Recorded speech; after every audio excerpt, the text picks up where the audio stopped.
3 years of marriage and still no children. My parents urged us to see a doctor. It turned out my wife was the one who couldn't conceive. I decided to hide the truth from her, claiming the problem was mine. But my wife said, "What? You're infertile? I want a divorce now. The house and car are mine." 3 years and 4 months into our marriage, and Victoria Bellwether and I still hadn't received the good news we were hoping for. Sincere, Mom called again. Victoria placed her phone on the coffee table, her voice laced with exhaustion. I didn't need to ask what the call was about. Ever since our 2nd year of marriage passed without any developments, the pressure from both sets of parents had been as punctual as a scheduled alarm. I grunted, my eyes fixed on the computer screen as my fingers typed the final lines of a work report. Avoidance was a cowardly but effective tactic, at least for now. I didn't want to discuss it. Victoria walked over and stood behind me. I could smell the faint scent of her shampoo, mixed with the bitter hint of herbal remedies, a new prescription she had started last week, supposedly from a distant cousin's mother-in-law in the countryside. "Sincere Smith, can you not pretend to be busy every time this topic comes up?"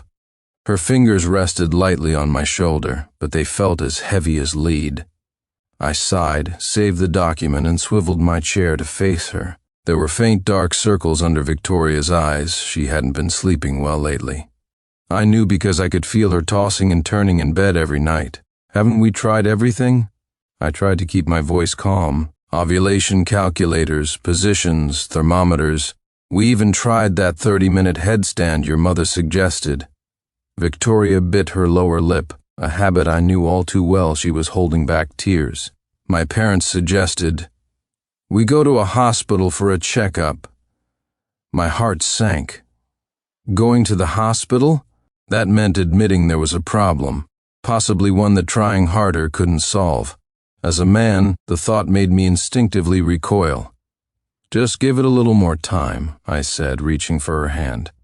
"Maybe it's just stress. You know, my project at work lately. It's been 3 years, Sincere Smith." Victoria pulled her hand away, her voice soft but firm. "Not 3 months. 3 years. Mrs. Wang at my office, who got married after me, is already pregnant with her 2nd child, and I had no answer. The only sounds in the room were the whir of the computer fan and the occasional car horn from outside. Victoria turned and walked to the bedroom, closing the door behind her. The click wasn't loud, but it struck my chest like a muffled hammer. That night, I lay in bed pretending to be asleep, listening to Victoria's suppressed sobs. In the darkness, for the first time, I seriously considered it. What if one of us really had a problem? What then? That weekend, my mother-in-law, Eleanor, showed up unannounced. The doorbell rang while I was playing video games, and Victoria was in the kitchen brewing another pot of herbs that were supposed to warm the womb and aid conception. "Mom, what are you doing here?" Victoria asked, wiping her hands as she went to open the door. "Just came to see you too." Eleanor's voice was jarringly loud. She was carrying 2 bulging plastic bags. "And I brought some good stuff." I peeked from the living room. A few packets of medicine and a bundle of dried plants were visible in the bags. More folk remedies. A cramp seized my stomach. Sincere Eleanor plopped down on the sofa opposite me, her eyes fixed on my game screen. "Your father called me yesterday. The old couple is getting anxious." I put down the controller, feeling a throb in my temples. "Eleanor, you can't rush these things." "Why can't I?" Eleanor cut me off. "Victoria is already 30 any longer, and she'll be a high-risk pregnancy. You young people are just clueless." Back in my day, Mom Victoria walked over with a cup of tea, just in time to stop the impending back in my day lecture. Eleanor took a sip of tea, then suddenly lowered her voice. "The Chen couple in the next building, married 5 years with no kids.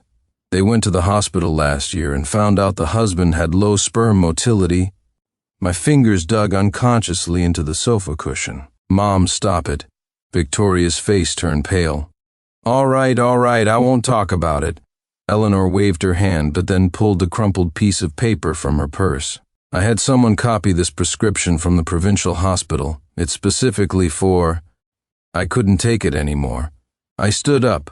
I'm going out to buy some cigarettes.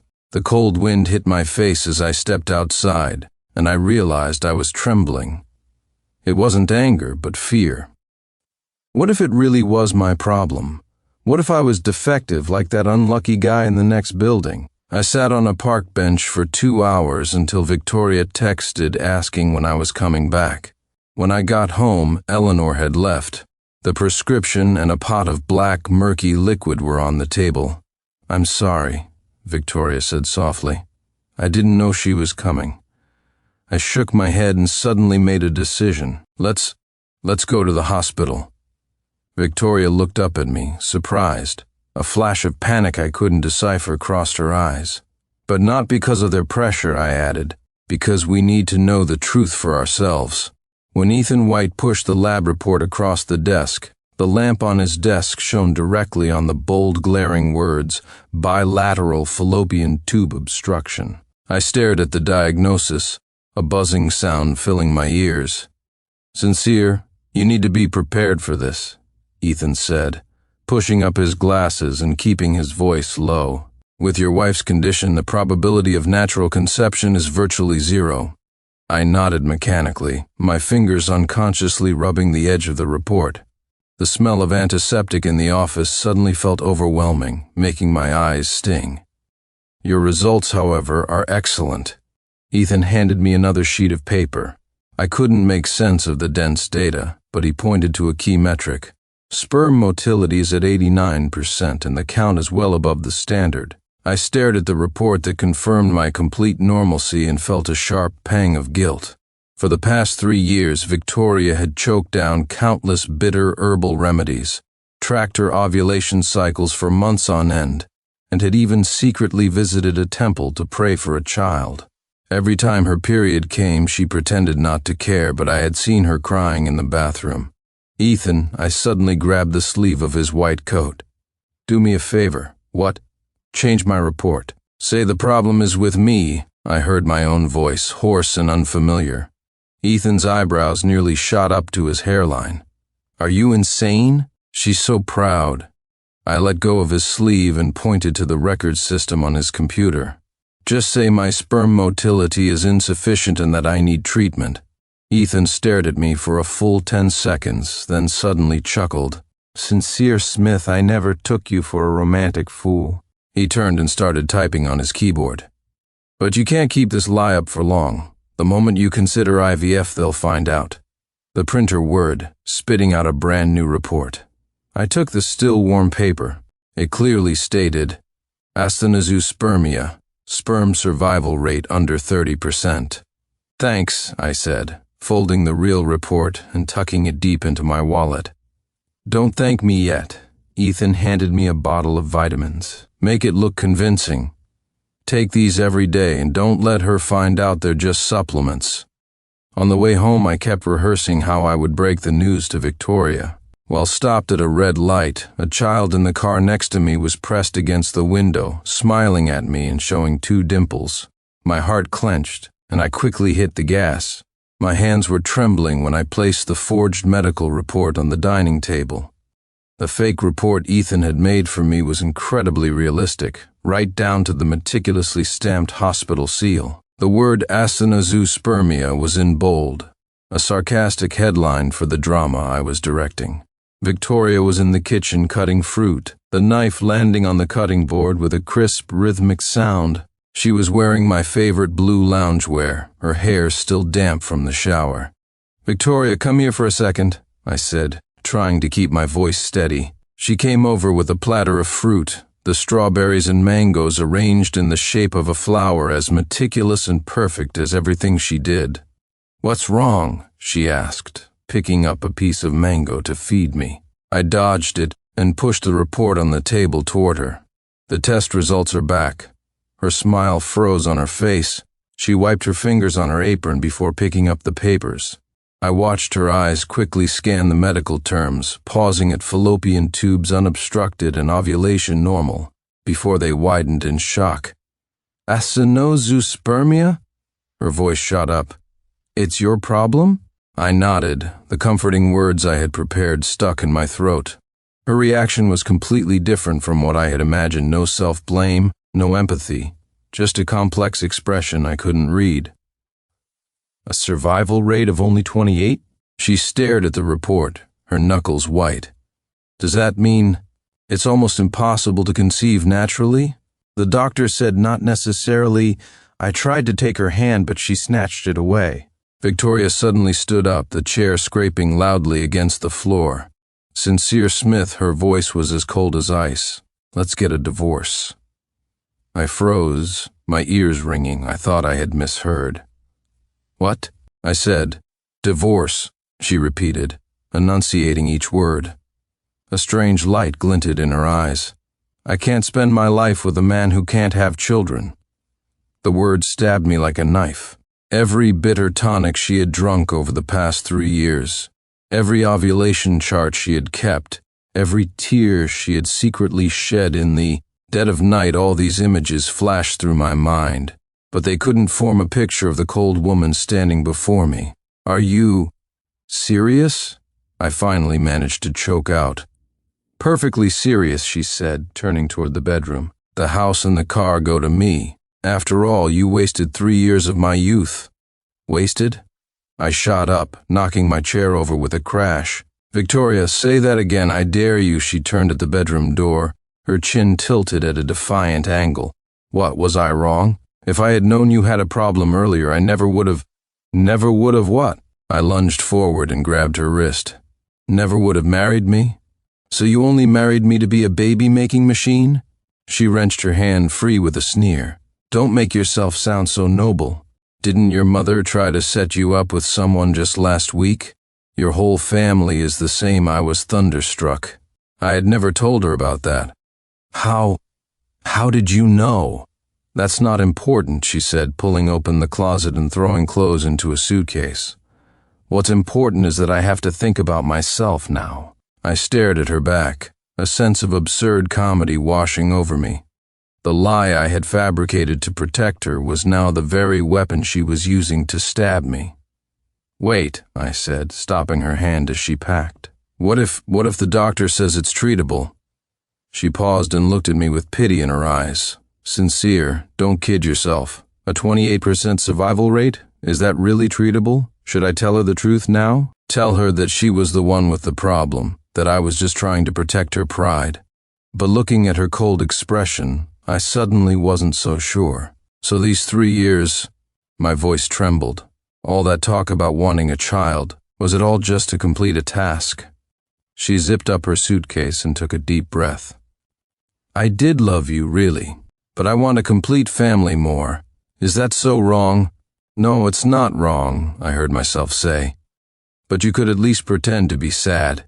That sentence seemed to flip a switch. Victoria's eyes suddenly reddened, and her voice began to tremble. You think I'm not sad? I spent every day wondering why me, why us. She wiped her face. But at least now I know the reason. I can start over. Start over with all my assets? I sneered. The law will grant them to me, she said, straightening her back. Didn't you know? The infertile party is at a disadvantage in a divorce. That was the final straw. I snatched the suitcase from her and threw it on the floor. Clothes scattered everywhere. Fine, Victoria, so you've already done your research? The minute you got the report, you started planning how to divide the assets? Are you crazy? She screamed, pushing me.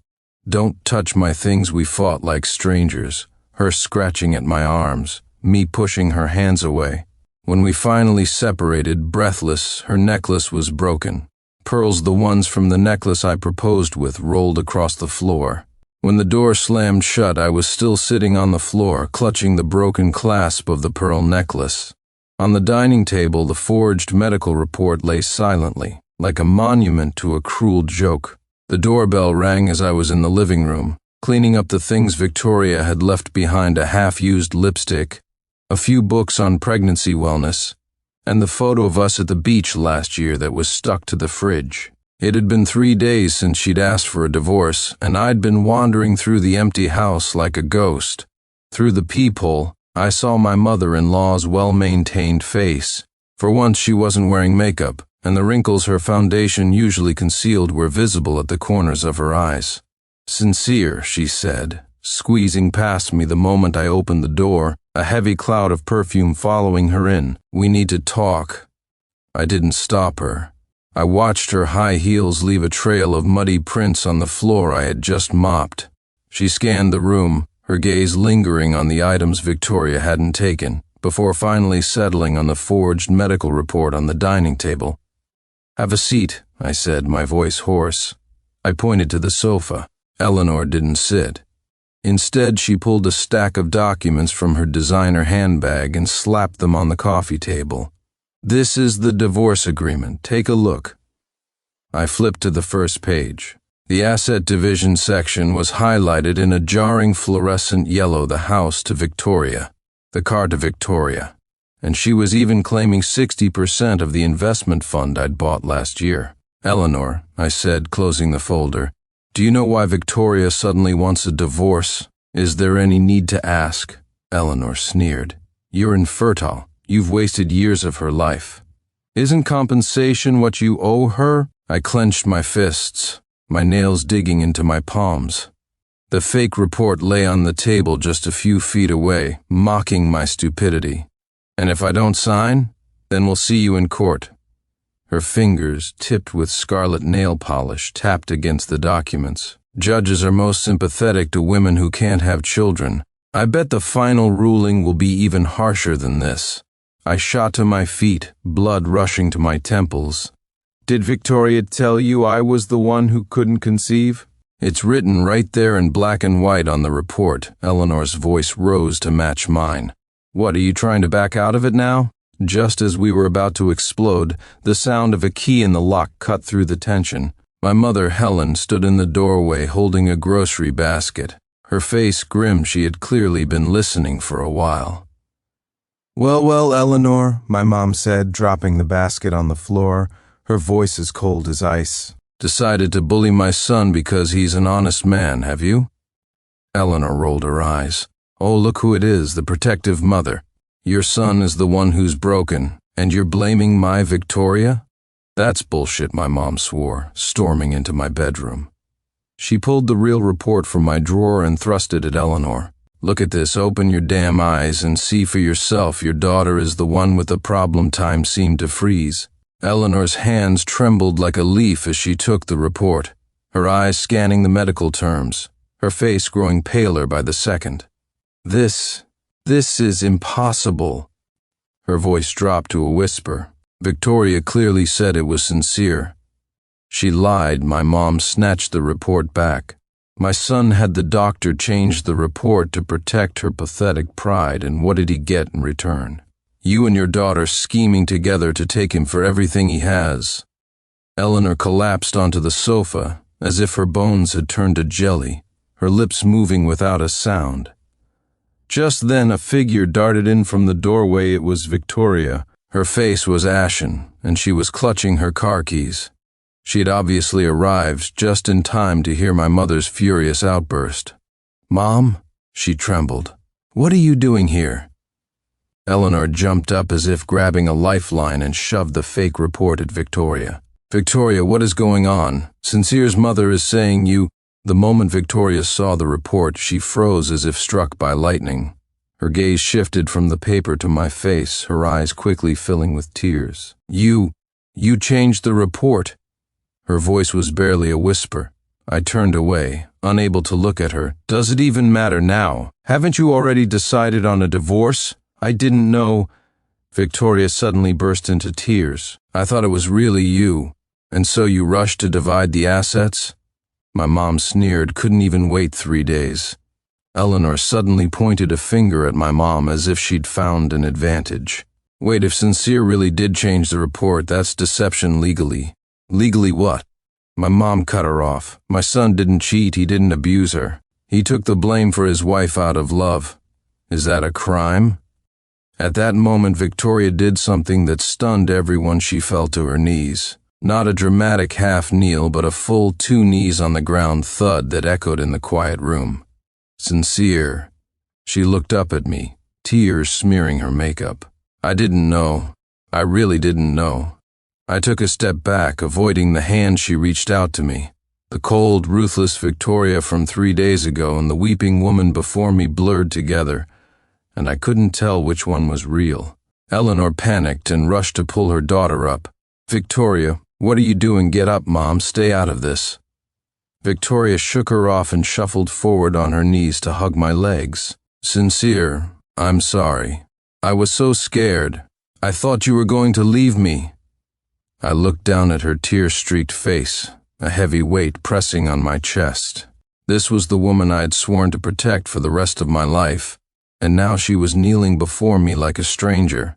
My mom pulled Victoria away. "Who are you trying to fool with this pathetic act? Now that you know my son is fine, you don't want a divorce anymore, is that it?" No, Victoria shook her head, tears and snot covering her face. "I've always loved Sincere. I was just what?" I asked, my voice raw. "Just more interested in having a baby?" Victoria's crying stopped abruptly. Her silence was more brutal than any answer. Eleanor suddenly rushed over and pushed me. "Sincere Smith, are you even a man? My daughter is in this state and you—" Enough, my mom stood in front of me. "What kind of show are you two putting on? Good cop, bad cop?" The two mothers faced off like fighting roosters, while Victoria and I stood on opposite sides, separated by the crumpled fake report. The lie I had told 3 days ago had come back like a boomerang, hitting me right in the heart.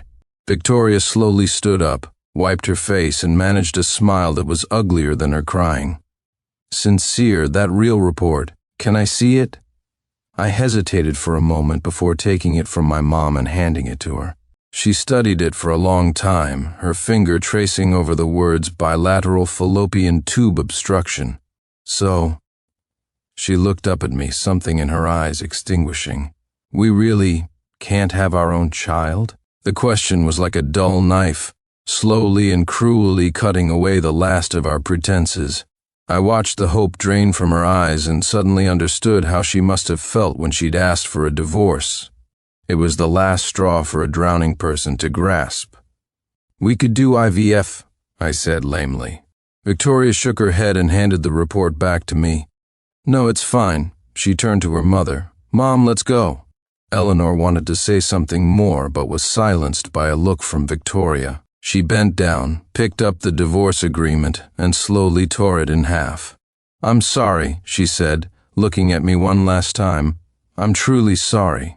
The door closed softly, but it felt like a heavy hammer blow to my heart.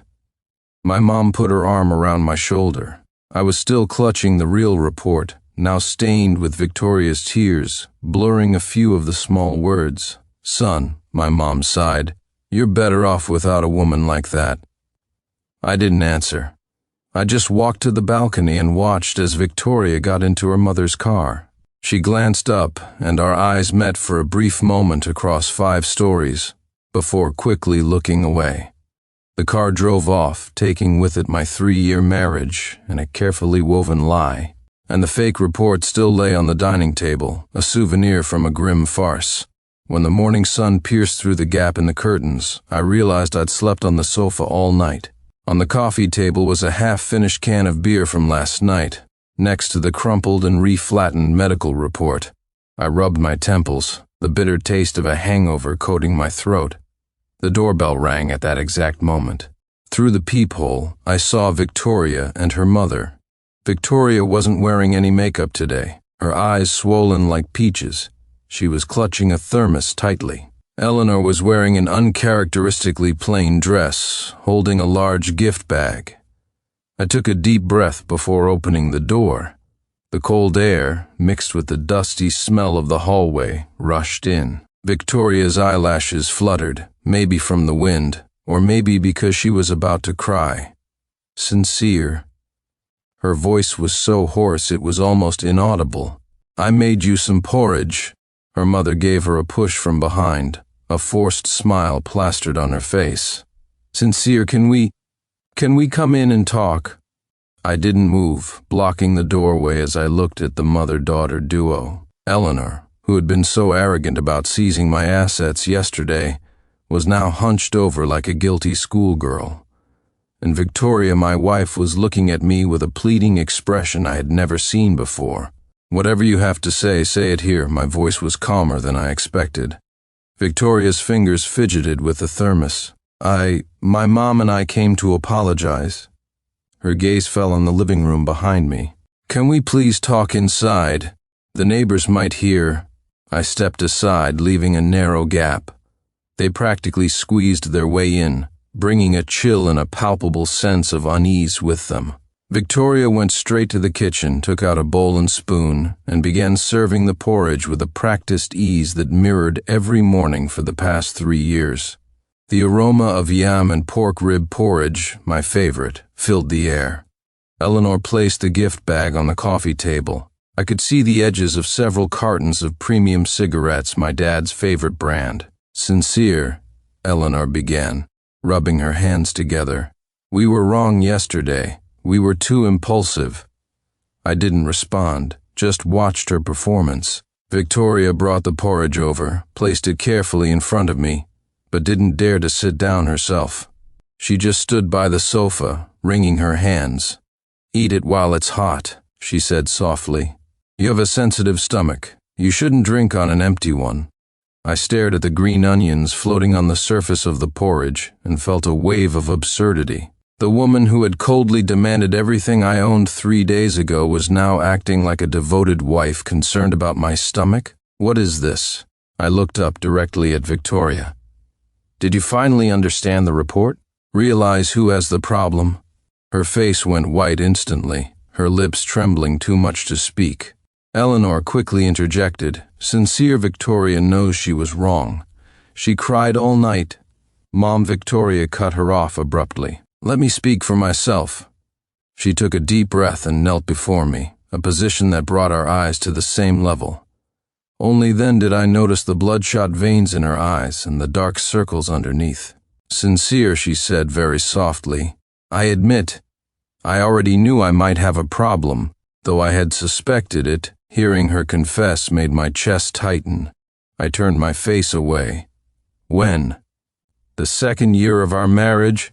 I went for a checkup, her nails dug into her palms. The doctor said, it would be very difficult to conceive naturally, and my voice started to shake. You just kept it from me? Watched me like a fool, taking folk remedies with you, charting ovulation cycles? I didn't dare to tell you. Her tears fell onto the floor. I was afraid you would leave me. Eleanor suddenly cut in. Sincere, modern medicine is so advanced, IVF. Shut up, I shot to my feet, knocking over the porridge bowl. The hot liquid spilled across the coffee table. Now you want to talk about IVF? Weren't you trying to kick me out with nothing yesterday? Victoria, still on her knees, scrambled to wipe up the mess, her hands smeared with porridge and tears. Eleanor's face flushed red and white, her pretense finally cracking. Sincere Smith, don't be so unforgiving. My daughter is already like this. What more do you want? What do I want? I sneered. I want to know if that fake report hadn't been exposed, would we be in court fighting over assets right now? Victoria's wiping motion stopped. She slowly looked up, the expression on her face sending a chill down my spine. It was a look of resigned calm. You're right, she said, getting to her feet and throwing the soaked paper towels in the trash. If the truth hadn't come out yesterday, I'd be looking for a lawyer right now. Eleanor gasped. Victoria, because I was scared, Victoria said, looking directly into my eyes. Scared of facing the fact that I'm a flawed woman, scared you would despise me, scared of losing you. A dead silence fell over the living room. Porridge dripped from the edge of the coffee table onto the floor, like a macabre timer. So you decided to abandon me first? I finally asked the question that had been circling in my mind. Tears welled up in Victoria's eyes again. When people are scared, they do stupid things. Eleanor suddenly grabbed her purse and stood up. I'll wait for you downstairs. She fled, the door closing with an uncharacteristically soft click. Now it was just the two of us, surrounded by the scent of yam and pork rib porridge. Victoria slowly knelt down again, wrapped her arms around my knees, and pressed her face against my leg. The gesture was so familiar, it was how she always sought comfort after a nightmare. I know you don't believe me anymore. Her voice was muffled by my jeans, but please, Don't leave me." My hand hovered in the air, but I couldn't bring myself to place it on her hair. The dependent gesture that once softened my heart now just made me feel exhausted. "Victoria," I said, gently pushing her away. "I need time." She looked up, a flicker of panic in her eyes. "Time? What do you mean?" Exactly what it sounds like. I stood up and walked to the window. "I don't know how to continue. Because I can't have children?" Her voice turned sharp. "Because you don't trust me," I spun around and yelled back. 3 years you lied to me. For 3 whole years you found out you had a problem and didn't tell me. You got a medical report, and your first reaction was to divorce me and take everything. Now that you know the truth, you come back to apologize. What do you take me for?" Victoria stumbled back as if she'd been slapped. She opened her mouth, but no sound came out. Finally, she just grabbed the thermos and ran for the door. "Wait," I called out. She turned, a glimmer of hope in her eyes. "Take the cigarettes with you," I said, pointing to the gift bag on the coffee table. "My dad doesn't need them." The hope died instantly. She walked back mechanically, picked up the bag, her shoulders slumping as if under a great weight. At the door, she looked back at me one last time. "Sincere, did you ever love me? Did you really?" The question was a dull knife to the heart. I remembered her joyful tears when I proposed, the gentleness with which she'd cover me with a blanket in the middle of the night, the honey water she always had ready after I'd been drinking, and I remembered her cold eyes when she'd asked for a divorce. "I did," I heard myself say. "That's why this hurts so much more." The door closed softly, but it felt like the end of an era. I walked back to the coffee table and looked at the congealed porridge. I suddenly remembered the first time I had dinner at her parents' house. She had clumsily burned a pot of porridge just like this. She had been beet red with embarrassment, but I had eaten every last bite and told her it was delicious. My phone vibrated. It was a message from my mom. "Son, did they come find you? Don't go soft, that kind of woman." I turned off the screen and went to the balcony to light a cigarette. Downstairs, Victoria and her mother were walking toward the parking lot. Victoria walked slowly, occasionally raising a hand to wipe her face, while her mother spoke animatedly. Her gestures so exaggerated she looked like she was in a play. The smoke ring I blew dissipated quickly in the cold air. I didn't know what to do next. Forgive her, continue the marriage, or just let go. The only thing I was sure of was that the cold yam and pork rib porridge was the most bitter meal I had ever had. "Sincere," she finally spoke, her voice as rough as sandpaper. "Can we try one more time?" The cafe's background music hit the chorus of some cliché love song, crooning about getting back to the good old days. I twisted the wedding ring on my finger. It was loose. I had lost a lot of weight in the past 6 months. "Do you know why I insisted on separating?" I asked, ignoring her question. Victoria's nails tapped lightly on her coffee cup. "Because you think I'm a bad person. It's more than that." I took off the ring and placed it on the table. The clink of metal on glass was sharp and clear. "It's because I realized the trust between us is like this ring." I flicked it gently, and it rolled to the edge of the table. It falls apart with the slightest touch. Her tears dropped into her coffee cup, creating tiny splashes. In the past, I would have felt a pang of sympathy. Now I just felt tired. In the 3 months since that farce, I had moved into a small apartment near my office. Victoria's messages had gone from apologetic to argumentative to silent, like a wildfire slowly burning itself out. "Is it because of her?" Victoria asked suddenly. I froze. "Who?" "Isabel Forrester." She spat the name out like it was a piece of ice. The air grew thick. I never expected her to know that Isabel was back in the country, let alone bring her up now. "It has nothing to do with her," I said, looking away. "We separated 2 months ago. Isabel just got back last." "So it is her." Victoria shot up, knocking over her coffee cup. The brown liquid spread across the divorce agreement. "Sincere Smith, stop pretending to be a saint. You were the one who..." "The one who what?" I stood up too, my voice low and dangerous. "Cheated? Had a change of heart? Victoria, be honest with yourself. Who was the one who asked for a divorce first? Who was the one whose first reaction to learning I was infertile was to divide the assets? Her anger deflated instantly like a popped balloon. A waiter hurried over to clean up the mess. We stood like statues until he left. So, Victoria sank back into her chair, her voice as light as a feather. Are you two back together? I stared out the window at the swaying shadows of the plane trees. When I ran into Isabel at a class reunion last week, she was a researcher at a major American reproductive medicine center. Her eyes lit up when she talked about infertility treatments, the same way Victoria's used to when she talked about baking. Yes, I answered curtly. Victoria let out a chilling laugh. How ironic. Does she know that you...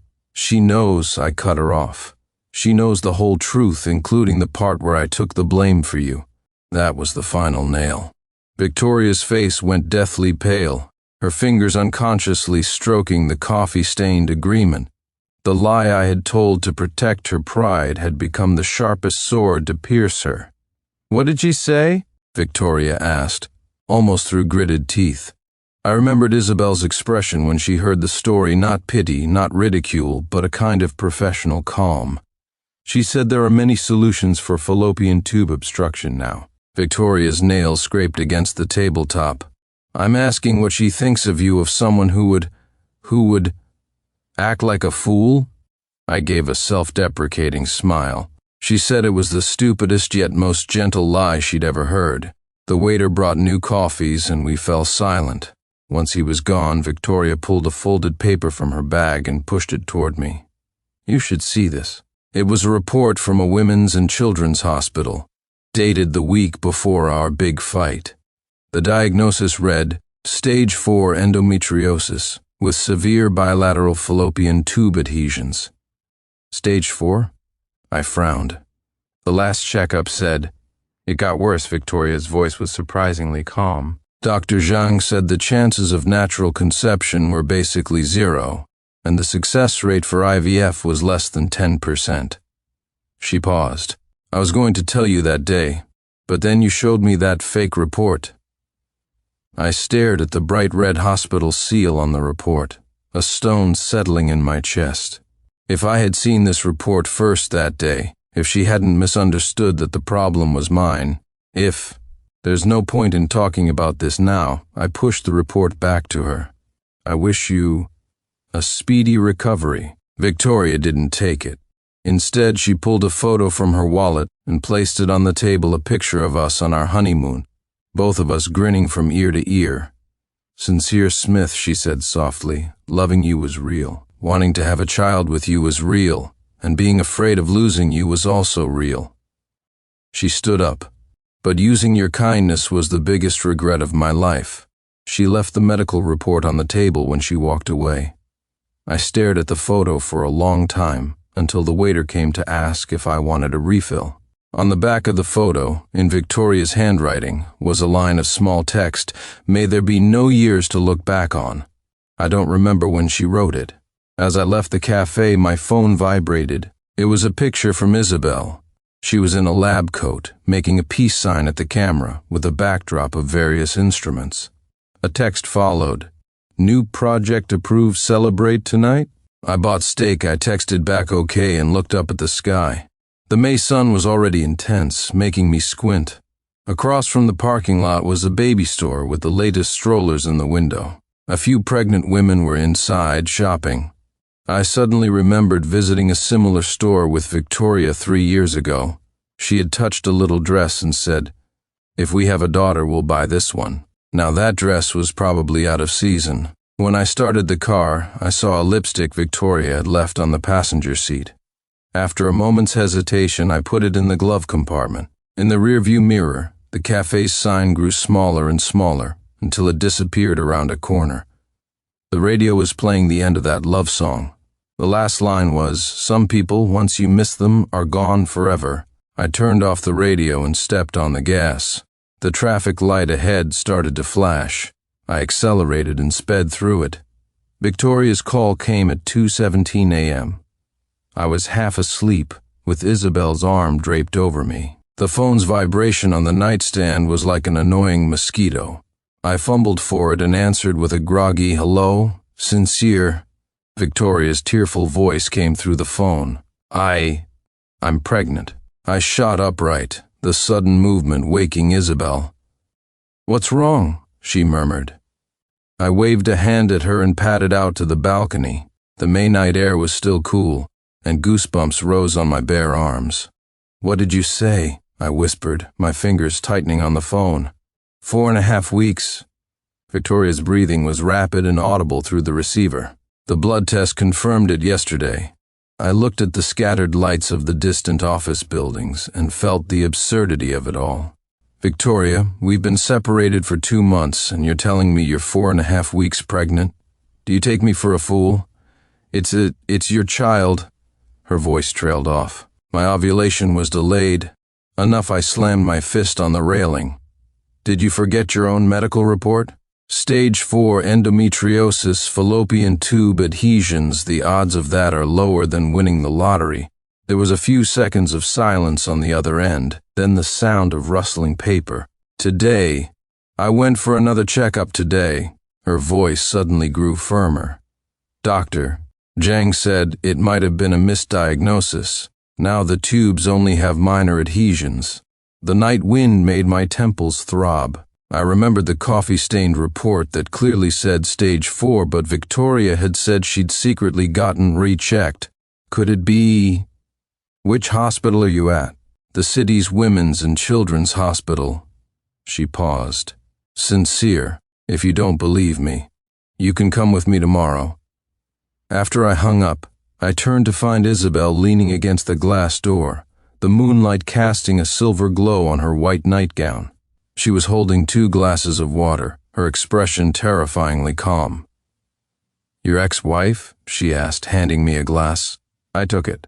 The water was the perfect temperature, not too hot, not too cold. Isabel was always so thoughtful. She said, She's pregnant. Isabel's eyebrow twitched almost imperceptibly. A medical miracle? She said it might have been a misdiagnosis. I downed the water in one go. The bottom of the glass caught the moonlight. Isabel suddenly laughed, the kind of smile a professional gives when hearing an amateur's theory. Misdiagnosing stage 4 endometriosis as minor adhesions? That's like mistaking lung cancer for a common cold. She took the empty glass from my hand. I'll go to the hospital with you tomorrow. I opened my mouth to say something but ended up just nodding. The hallways of the Women's and Children's Hospital were always crowded with pregnant women and their families.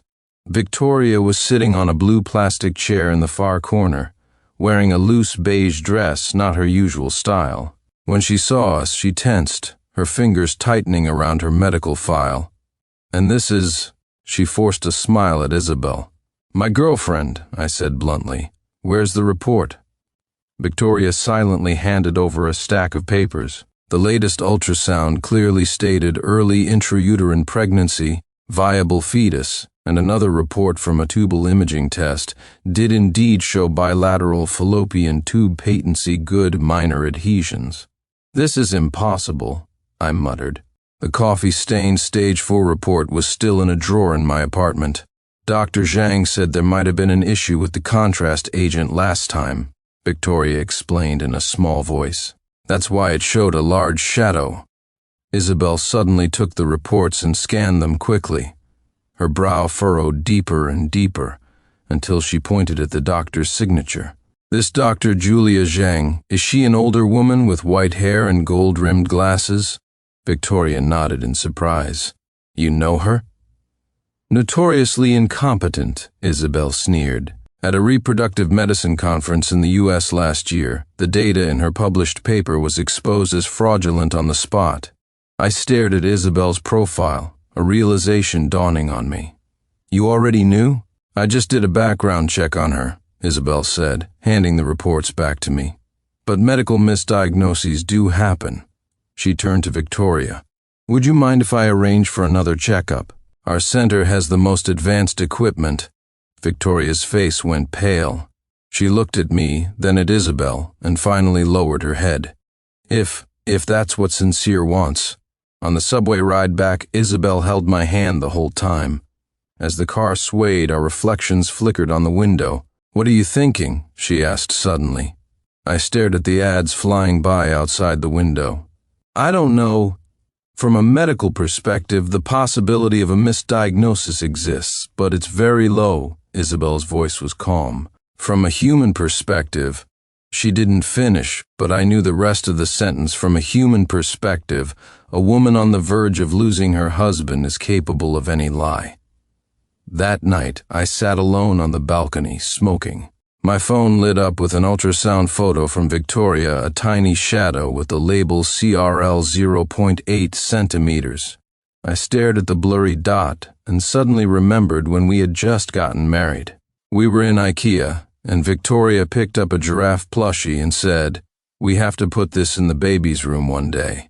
Ash from my cigarette fell onto the screen. I wiped it away, smudging the little dot even more. Isabel hugged me from behind, resting her chin on my shoulder. "If it's real, what are you going to do?" I didn't answer because I didn't know the answer myself. Isabel was smart, independent, and we could talk for hours about our professions. But Victoria knew I took 3 sugar cubes in my coffee, knew I got migraines when it rained, and knew which shirt was my favorite. "Let's get her checked at my center tomorrow." Isabel kissed my earlobe. "At least we can confirm the facts first." The next morning, Victoria was already waiting at the entrance of the reproductive center. She wore a pink top today, which made her look a bit healthier. When she saw me with Isabel's arm linked through mine, her eyes darkened for a moment, but she quickly managed a smile. The examination went more smoothly than I expected. Isabel was professional and calm throughout, even operating some of the equipment herself. When the ultrasound probe slid over Victoria's abdomen, a tiny beating dot appeared clearly on the screen. "The heartbeat is strong," the technician said with a smile. "Looks very healthy for now." Tears instantly welled up in Victoria's eyes. She grabbed my hand, her own trembling. "Sincere, it's our baby." I stared at the regularly flashing dot on the screen, a buzzing in my ears. Isabel stood to the side, a professional smile on her face, but I knew the hand hanging by her side was clenched into a fist. After the examination, Isabel said she had to leave early. I caught up with her in the parking lot. When she turned around, there were tears glistening in the corners of her eyes. "Congratulations," she said, forcing a smile. "It really is a medical miracle." "Isabel, I'll give you a week to think." She cut me off, her voice soft but firm. "I have no intention of being part of a love triangle." Watching her walk away, I realized I was standing at a crossroads in my life. To the left was a new life of rationality and maturity. To the right was an old path, full of regrets but also hidden surprises. When I got home, a voice message from Victoria was waiting. I played it. After a few seconds of static, there was a faint but clear thump-thump sound, a recording of the fetal heartbeat. In the background, Victoria's tearful voice said, "Listen, it's so strong." I pressed the phone to my ear and listened to it over and over. The small, powerful heartbeat was like a hammer, striking my heart again and again. On the coffee table was a photo of Isabel and me from last week, with the sunny California beach behind us. I sat in the lawyer's office, staring at the divorce agreement on the table. Victoria sat opposite me, her fingers tapping lightly on the tabletop, her gaze cold. Her pregnancy wasn't showing much yet, but that ultrasound report had become her biggest bargaining chip. "I'll take responsibility for the child," I began. "I'll pay child support as required by law, but as for the house and savings, I can only give you half." A corner of Victoria's mouth twitched, as if she'd heard a ridiculous joke. She looked up, her eyes filled with scorn. "Sincere Smith, have you forgotten who lied to me about being infertile? Now that there's a child, you want to haggle with me?" I sneered. "You're the one who said it was a misdiagnosis. Now you're using it as leverage?" "That doesn't matter," she leaned back, crossing her hands over her slightly swollen belly. "What matters is that the child needs a stable environment. The house is mine, the savings are mine. You can take the car." I stared at her, suddenly finding this woman terrifyingly unfamiliar. A few months ago, she was on her knees, begging me not to leave her. Now she was a shrewd businesswoman, using our child as a pawn to calculate every last penny. Impossible, I refused flatly. My parents made the down payment on the house. We paid the mortgage together. Why should it all go to you? Because the child is in my belly, her voice rose sharply. Do you want your child to be born without a home? Before I could respond, the office door opened, and my mother-in-law, Eleanor, strode in on her high heels, wearing her usual "I'm only doing this for your own good" expression. Sincere, she began with her familiar moral blackmail. You have a child on the way. Why must you two be like this? A husband and wife are best together. Why don't you get back together? I interrupted her. And then what? Go back to living a life of mutual suspicion? Eleanor's smile froze for a second, then she sighed. If you really don't want to, we won't force you. But the child is innocent. You have to think about them. She paused, her meaning clear. Money is just a material possession. Why fuss over it? I finally understood. The mother-daughter duo had it all figured out. Either I compromised and remarried, continuing to be an obedient husband, or I would walk away with nothing, leaving all my assets to them. Ma'am, I stared at Eleanor, speaking each word clearly. Do you really think I'm a fool? Her expression shifted, but she quickly resumed her look of earnest concern. My dear boy, what a thing to say. Aren't we just discussing things? Discussing? I scoffed. You're trying to force me to sign. Victoria finally lost her patience. Sincere Smith, what do you want? It's simple. I picked up a pen, crossed out her demands on the agreement, and wrote a new version. I will be responsible for the child and pay child support according to the law. But the assets must be divided equally. You can live in the house temporarily, but the title must be in both our names. We can decide who it goes to when the child is an adult. Victoria's face turned ugly. In your dreams, Eleanor's face hardened too. Sincere, you're being selfish? I laughed. Who's the selfish one here? Did you really think you could use a child to make me bow down? Victoria shot to her feet, her eyes red. Sincere Smith, you'll regret this regret? I stood up, looking down at her. The only thing I regret is not seeing your true colors sooner. With that, I turned and walked out of the office, the door slamming shut behind me. In the hallway, I took a deep breath and pulled out my phone. I found Isabel's number and, after a moment's hesitation, dialed it. Is it over? Her voice was calm. Yeah, I rubbed my brow. They wanted everything. I said no. There was a moment of silence on the other end, then her soft laugh. I figured as much. You were right, I said with a bitter smile. Some people only show their true colors when there's something at stake. Isabel said softly. So what are you thinking now? I looked at the sunlight outside the window and suddenly felt incredibly clear-headed. I won't be short a single penny on the child support I owe. But them trying to blackmail me with a child? Not a chance. She laughed. It seems you've really thought it through. After hanging up, I strode towards the elevator, feeling lighter than I had in a long time. Some people are only meant to walk with you for a part of your journey. A real future shouldn't be held hostage by lies and schemes. The courthouse hallway was long, its cold white lights reflecting off the floor, casting long shadows of Victoria and me as we walked one behind the other. She was in a loose maternity dress, her belly already showing a slight curve. She clutched a stack of documents, her face as cold as ice. 3 months ago, she was crying and begging me to take her back. Now we stood at the courtroom doors, waiting for a judge to declare the end of our marriage. This is your last chance, Sincere Smith, she hissed, her eyes sharp. Withdraw the lawsuit now, and we can still talk. I tugged at my tie and sneered. Talk about what? How you schemed to take all my assets. Her expression froze for a moment before returning to cold indifference. Suit yourself. The judge's gavel fell, and the hearing began. Victoria's lawyer went on the offensive, emphasizing her vulnerable position as a pregnant woman and demanding the house, the savings, and a high amount of child support all go to her. He even presented the astenospermia report I had forged, attempting to prove that I had been deceptive during the marriage. Mr. Smith, do you admit that you intentionally concealed your true fertility status from my client? The opposing lawyer asked aggressively. I looked at Victoria. She avoided my gaze, her fingers unconsciously rubbing her belly. I admit it, I answered calmly, but my intention was to protect her self-esteem, not to deceive her. The judge frowned, looking through the documents. Ms. Bellwether, did you conceal your own medical condition during the marriage?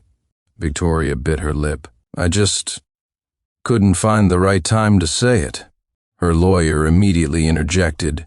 Your Honor, regardless of whether either party concealed information, my client is currently pregnant, and the law should prioritize the rights of the mother and unborn child. My lawyer was prepared. He submitted Victoria's previous medical reports and the latest test results, proving that her infertility was likely a misdiagnosis, and didn't rule out the possibility of deliberate manipulation. Furthermore, my lawyer added, my client is willing to fulfill his parental responsibilities, but the down payment for the house was provided by Mr. Smith's parents. The portion of the mortgage paid off during the marriage can be divided, but the entire property should not go to Miss Bellwether. The hearing lasted for 3 hours. Victoria's face grew darker and darker. Her mother, sitting in the gallery, glared at me with venomous eyes. Finally, the judge's gavel fell, and the verdict was announced. 1. The divorce was granted. 2. The house was awarded to me, but I was required to compensate Victoria for her share of the mortgage payments made during the marriage, plus appreciation. 3. The savings were to be divided equally. 4. After the child is born, I am to pay child support equivalent to 20% of my income, and I have visitation rights. After hearing the verdict, Victoria shot to her feet. This is unfair, the judge remained expressionless. If you disagree with the ruling, you may appeal. As I was leaving the courthouse, Victoria blocked my path, her eyes red. Are you satisfied now, Sincere Smith? I looked at her and suddenly felt exhausted. Victoria, whose fault is it that we ended up here? She opened her mouth, but nothing came out. She turned and walked away. Her mother shot me a vicious glare. You'll get what's coming to you. I just smiled and didn't answer. My comeuppance? If insisting on fairness is my comeuppance, then I accept it. My phone vibrated. It was a message from Isabel. Is it over? I replied yes, and looked up at the sky. The sunlight was glaring, but it was clean. This marriage had finally come to an end.